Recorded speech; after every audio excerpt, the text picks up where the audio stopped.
सीतापुर सांसद राजेश वर्मा ने प्रेस वार्ता कर बजट पर चर्चा की।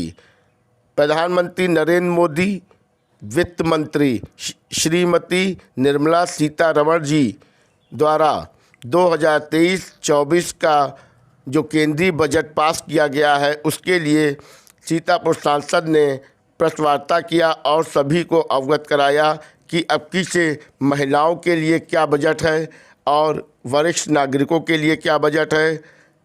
आपको अच्छी बात ये बताना चाहेंगे कि अब की से पुलिस अधिकारियों के जो मकान बनवाए जाते हैं, उनके लिए भी एक आवास के लिए भी एक बजट आया है, जो कहा गया है कि पुलिस अधिकारियों के आवास के लिए एक बजट है।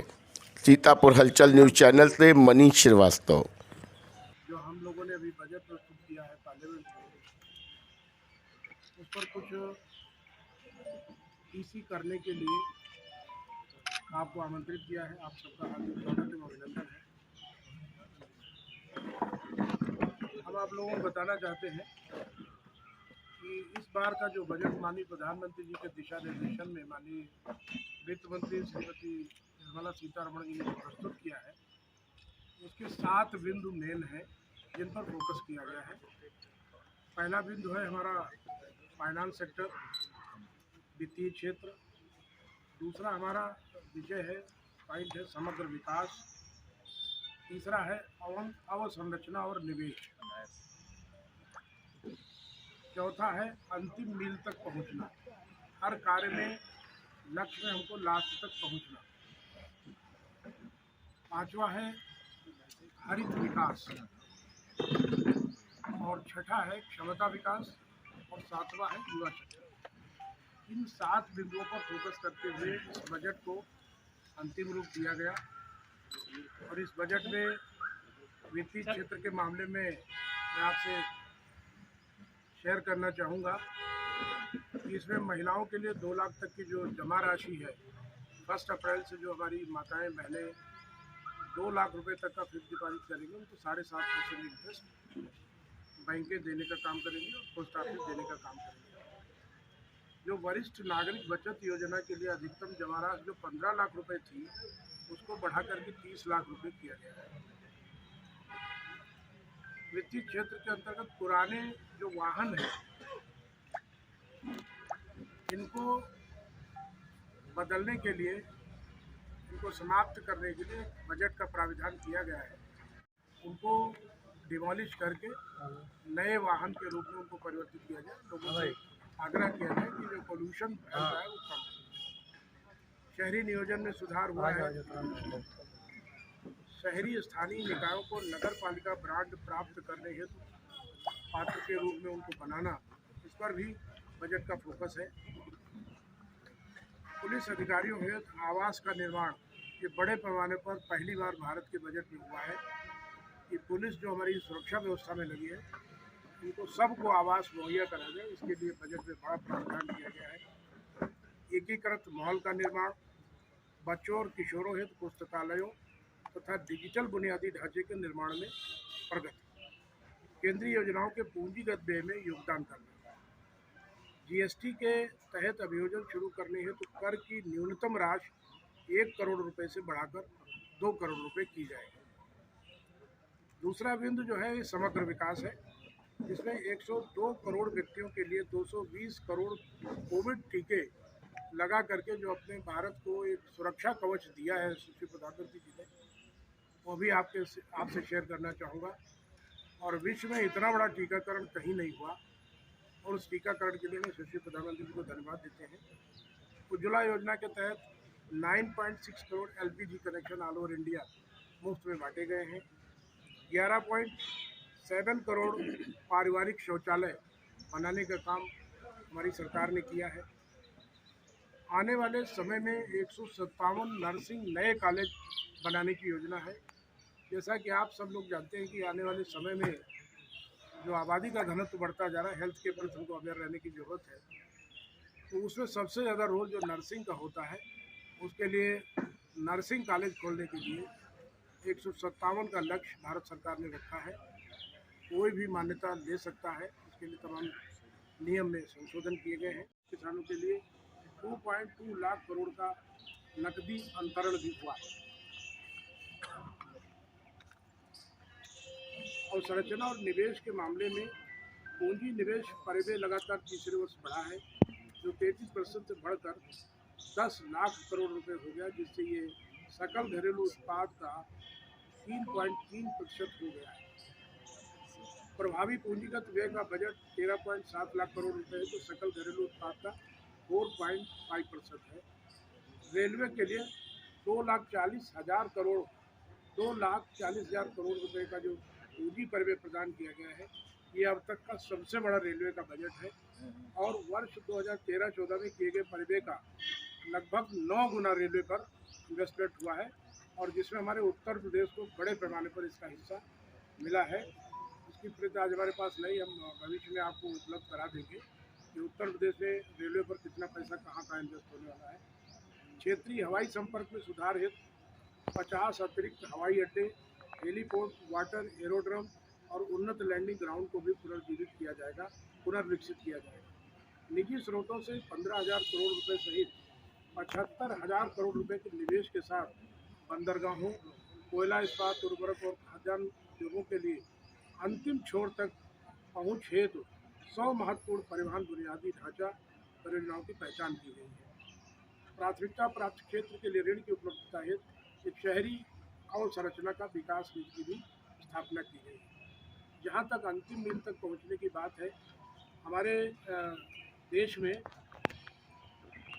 जहाँ तक अंत्योदय का जो भाव है, समाज के अंतिम पायदान पर खड़ा हुआ व्यक्ति कंधा मिलाकर खड़ा नहीं हो जाता, तब तक ईमानदारी से हम समग्र विकास को अंतिम रूप नहीं दे सकते। प्रधानमंत्री आवास योजना के तहत इस बार 66,000 करोड़ रुपए से 79,000 करोड़ रुपए का बजट स्वीकृत हुआ है, और गांव में अब एक ललक जगी है कि हर उस गरीब के छत के सर के ऊपर एक छत होगी और वो पक्के मकान में रहने का सपना साकार कर पाएगा। आकांक्षी ब्लॉक कार्यक्रम के अंतर्गत स्वास्थ्य, पोषण, शिक्षा, कृषि, जल संसाधन, वित्तीय समावेशन, कौशल विकास और बुनियादी ढांचे जैसी कई क्षेत्रों के प्रदर्शन में सुधार करना है। अभी तक हम लोगों ने आकांक्षी जिले चयनित किए थे, लेकिन इस बार प्रधानमंत्री जी का सपना है कि आकांक्षी ब्लॉक चयनित हो, और आकांक्षी ब्लॉक जो है उनमें हम किस तरीके का डेवलपमेंट कर सकें, आर्थिक, सामाजिक, राजनीतिक, शैक्षणिक, इस तरीके का विकास हो, ऐसे ब्लॉकों का भी इस बार चयन किया जाना है। उपलब्ध कराना इस बजट की प्राथमिकता रहेगी। इस योजना के लिए अगले 3 वर्षों में 15,000 करोड़ रुपए की राशि उपलब्ध कराई जाएगी। केंद्र 3.5 लाख आदिवासी क्षेत्रों की सेवा करने वाले, ये बहुत बड़ा, इसको आप लोगों को फोकस करना चाहिए।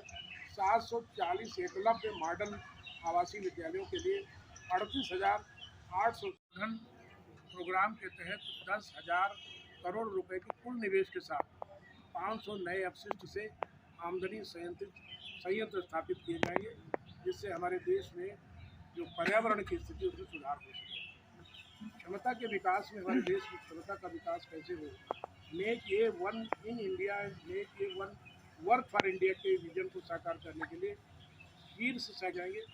राष्ट्रीय डेटा शासन नीति बनाई जाएगी। डेटा शेयरिंग के लिए डिजी लॉकर की व्यवस्था है, विवादों का समाधान होगा। 5G सेवाओं को विकसित करने पर हमारा फोकस है। हाईटेक प्रयोगशालाओं का निर्माण होगा, और विशेष रूप से जो युवा शक्ति पर जो फोकस किया है प्रधानमंत्री जी ने, प्रधानमंत्री कौशल विकास योजना, इसके भी तमाम अभी नए केंद्र खोले जाने हैं, इस बार उन्होंने घोषणा करी है। Skill India digital platform, 47 lakh युवाओं को स्टाइपेंड दिया जाएगा।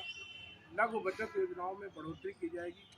और आज आपको ये बताते हुए ये हर्ष हो रहा है कि आज डिजिटल लेन देन के मामले में भारतवर्ष आज वर्ल्ड में नंबर 1। ये हम लोगों के लिए प्राउड की बात है। हम ऐसे भारत के नागरिक हैं। अमेरिका ने भी ये तारीफ की है प्रधानमंत्री जी की कि किस तरीके से डिजिटल जो लेन देन हो रहा है। आज हम जब बाज़ार में जाते हैं तो एक सामान्य सा आदमी जो 10 रुपये की, 15 रुपये की, 50 रुपये की सब्ज़ी खरीदता है, वो भी डिजिटल लेन देन करने का प्रयास करता है। ये हमारे इस देश के लिए बड़ा गौरवशाली क्षण है। और अभी कल हमने दूसरे देश से भी लेन देन करने का दिनचर्या प्राविधान कल किया, प्रधानमंत्री जी ने कल इनाग्रेशन किया है। इस तरीके से हम कई देशों को डिजिटल हमारा लेन देन हो, हमारे रुपए का लेन देन डिजिटल हो, इस पर भी हमारा फोकस है। हमने जो बिंदुओं पर आपके बीच में विषय रखे हैं उनको मैंने पॉइंट वाइज बनाया है, आप सबको मैं एक एक कापी उपलब्ध करा दूंगा। और हम ये चाहेंगे कि जो इस तरीके का बजट आया है आम जनमानस के लिए सर्वस्पर्शी सर्व समाज से भी जो ये बजट आया है, हर वर्ग के व्यक्ति को कुछ न कुछ लाभ इस बजट में आया है। इनकम टैक्स में भी अच्छा खासा रिबेट, सीमाएँ भी बढ़ाई गई हैं, इतने से इतने प्रतिशत पर 5%, उसके बाद 10%, उसके बाद 15%। पहले क्या होता था कि एकदम 30% का था। तो जो जिस क्षेत्र का है उसको उस क्षेत्र में हमको लाभ मिलने की पूरी संभावना है। रोड ट्रांसपोर्ट के बारे में, रेलवे के बारे में, हर वर्ग को टच करते हुए एक समावेशी सर्व समावेशी बजट को प्रस्तुत करने का काम यशस्वी प्रधानमंत्री जी के निर्देशन पर हमारी वित्त मंत्री श्रीमती निर्मला सीतारमण जी ने प्रस्तुत किया है। उसी के संबंध में हमने आप लोगों को आमंत्रित किया, आप सब लोग आए, आप सबका बहुत बहुत आभार, बहुत बहुत धन्यवाद। हम चाहेंगे कि इसी के बाद जो है क्या है जो हित करोगे? देखिए, केंद्रीय बजट को तो हम सबसे मेन बात ये कहेंगे कि इस बार का केंद्रीय बजट हमारा सर्वस्पर्शी है, सर्व समावेशी है और सामान्य व्यक्ति से लेकर के बड़े व्यक्ति से लेकर के बड़े व्यापारी से लेकर के नीचे स्तर पर रहने वाले व्यक्ति तक इस बजट का असर जाएगा। हम चाहे प्रधानमंत्री सड़कों के निर्माण की बात करें, चाहे रेलवे के निर्माण की बात करें, चाहे हम टैक्स के जो हम लोगों को टैक्सेशन में जो छूट मिली है उसकी बात करें, मुफ्त में राशन व्यवस्था को देने की बात करें और समग्र विकास जो हमारे देश का हो रहा है, डिजिटलाइजेशन हो रहा है। हम लोग पर्यावरण को लेकर के विश्व में हम लोग अगुवाई करने का काम कर रहे हैं। तमाम ऐसे विषय हैं, इस विषय की हमारे बजट की विश्व ने भी सराहना की है कि इतना समावेशी बजट जो हर दिल को टच किया है, ऐसे यशस्वी प्रधानमंत्री जिनके दिशा निर्देशन में बजट प्रस्तुत हुआ और श्रीमती निर्मला सीतारमण जी जो हमारी माननीय वित्त मंत्री जी हैं, उनको भी मैं धन्यवाद ज्ञापित करता हूं कि ऐसे समावेशी बजट के लिए उनका आभार, उनका धन्यवाद और उनके नेतृत्व में हमारा देश उत्तरोत्तर प्रगति करेगा, ऐसा धन्यवाद।